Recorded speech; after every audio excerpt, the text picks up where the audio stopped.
Hi, I am Myron Walwyn, Minister for Education and Culture, and it is with great pleasure that I take this chance to bring you brief remarks to open this year's Education Week activities as we celebrate the opportunities in education with the theme, Instructing Every Child Through Inclusive Education. This year, we have also included a sub-theme which reminds us education includes me. In my 2012 education message, I noted that as a ministry, we would have been looking specifically at how we can ensure that our education system is doing its best to reach all students. Simply put, establishing an education system of inclusion. In my 2013 message, I mentioned that we can no longer leave our children in the shadows and bound them to a life of inequality and social repression. We can no longer ignore the needs of our children, but we must cater to the needs of all children. This is inclusive education. In my 2014 message, I stated that the vision for education in the Virgin Islands is to ensure that all citizens, at every stage of their learning journey, from early years to adulthood, are able to reach their full potential and be successful in life, in work, and in the community. This is inclusive education. In my 2015 message, I stressed that we have invested in our educators, the physical structures of our schools, the development of programs to truly serve the varying needs and learning styles of our students. This is inclusive education. We are now in 2016, and even though the theme is worded differently, the message remains the same. Our aim is to ensure that all students receive an education which meets their needs and is offered in the least restrictive environment. Recently, at the high-level UNESCO conference on achieving the 2030 education agenda with quality educators, which I attended in Israel, I came across the following statement, which says, "The failure to adequately educate students can be seen as a violation of the right to education, as it limits economic development and locks countries into cycles of low growth rates, limited employment opportunities, and weak social cohesion. It therefore behooves us to ensure that every child receives a quality education. All children and all people have the right to education, and we must meet this obligation by providing a quality education with quality educators to ensure that all our children are prepared to become productive and independent citizens.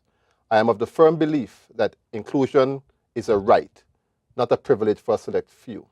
That is why in 2013, at the Almostout High School, we developed the Student Support Services Remedial Program, a program that provided necessary academic and social support to students with various learning needs, rather than placing students in a separate school and learning environment. We have learned that the program greatly assisted students by helping them develop studying and learning skills that build their confidence so that they can move on with a new and positive outlook towards their educational goals. Such support is what we must endeavor to have for all our students, and it has proved that inclusion works.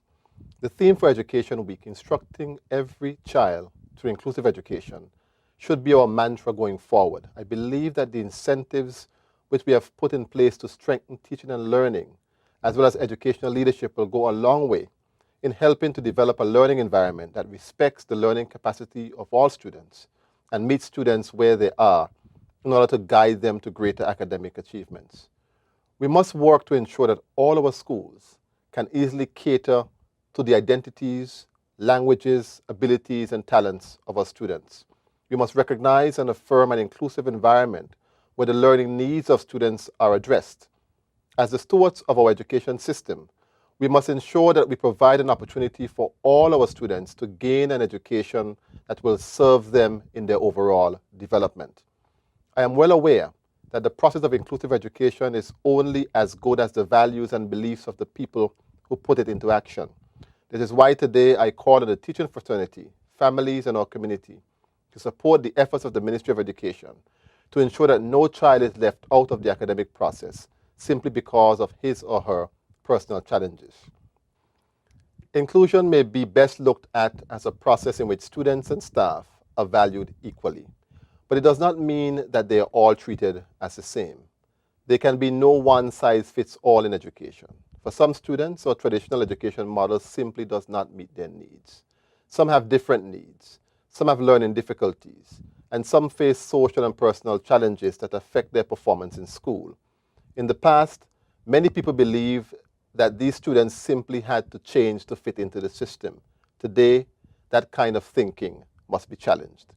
If the attitudes, structures, and processes of the system are failing our young people, then it is not the young people who should change. It is the system itself which must change. This is the definition of inclusion, and this is what we must strive to achieve. The cultures, policies, and practices in schools must adapt and respond to the diversity of students. We must create opportunities, customize education to the learner, and we must invest in our human resources. Most importantly, we must be willing ourselves to learn.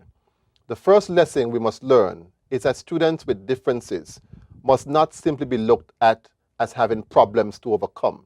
All students have potential, and their diversity must be celebrated and embraced. This demands a shift in the attitude that will make some persons uncomfortable, and it requires determination to change. You are aware by now that my ministry has already made strides to ensure that inclusion is not simply a theoretical ideal for us, but rather a near reality. Considering the success of the Student Support Services Remedial Program within the Elmo Stout High School, we have appointed a new education officer with responsibility for special education, who has been given the general mandate to oversee the delivery of special education and support services in all schools in the territory of the Virgin Islands. There is no better time than now for our schools, our teachers, and our community to realize that the differences in our children are fundamental to who they are as learners. There is also no better time for our education system, our schools, our teachers, and our community to conclude that all our children have immense potential for academic success. This is why there is urgency for us to develop an education system that is culturally responsive to the diversity of our children. Let us focus on the potential of every child. To do this, we must ensure that we have effective and responsive leaders and teachers. These are the kinds of leaders and teachers who are committed and confident in developing productive partnerships with students, parents, and the Virgin Islands community. Making education work for all requires the concerted efforts of all. My commitment to inclusion is personal, and this is why I will do whatever I can to make sure we establish an education system that serves all our children to help them to realize their full potential. I know there's a lot of work to be done, but I am committed to the process, as I wish never to see any child with special needs isolated and tucked away from the community. But there is much more to be done. That's why our government is currently reviewing how special education operates in the Virgin Islands. As we think about the future, let us think about how we can better work together to produce an inclusive education system which unleashes success for differently abled students, and indeed success for all. Giving every child a sense of belonging, value, and worth enhances their overall quality of life. Therefore, we are moving in the direction of including students with moderate to severe disabilities in the mainstream school system. In the not-too-distant future, we will work to establish a special class in one primary school and one secondary school to allow for the inclusion of students presently attending the Eslin Henley Richer School for all or part of the school day. This school year, the ministry has implemented a formal process for referrals, intervention, and the development of individualized educational plans, IEPs, for students who require them. This means that if a student is considered to be at risk for academic failure due to behavioral, social, emotional, or academic issues, they will be referred to the school's intervention team, and assistance will be provided to that student. As we begin this year's activities, on Monday, 7th March, the school's mass choir will be performing at the Roadtown Methodist Church as part of the 8th Lavity Stout Community Day celebrations at 8 a.m. I invite all to come out and be a part of the celebration. On Tuesday, 8th March, each school will be hosting an open day and project display, and on Wednesday, 9th March, we'll be having a teacher exchange across the territory. Teachers will be volunteering to work at different schools for one day. In addition, a few students will be allowed to shadow senior public officers for the day. On Thursday, 10th and Friday, 11th March, we'll be hosting the annual inter-primary school sports competition. I urge you to come out to show your support at all activities. In addition, the ministry will be publishing an Education Week booklet, which will highlight the 2016 celebratory activities.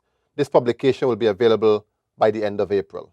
I would like to thank and congratulate the staff of the ministry and the faculties and staff of our schools on the extremely valuable work you do in supporting students within our schools, for promoting inclusive education and making education a priority for all students. The values and beliefs around inclusion must become actions. Each child in the Virgin Islands has a right to access an equitable education, and I look forward to our continued work in service to our territory students. Thank you for listening, and let us all make it a personal creed. Inclusion begins with me. Happy Education Week 2016.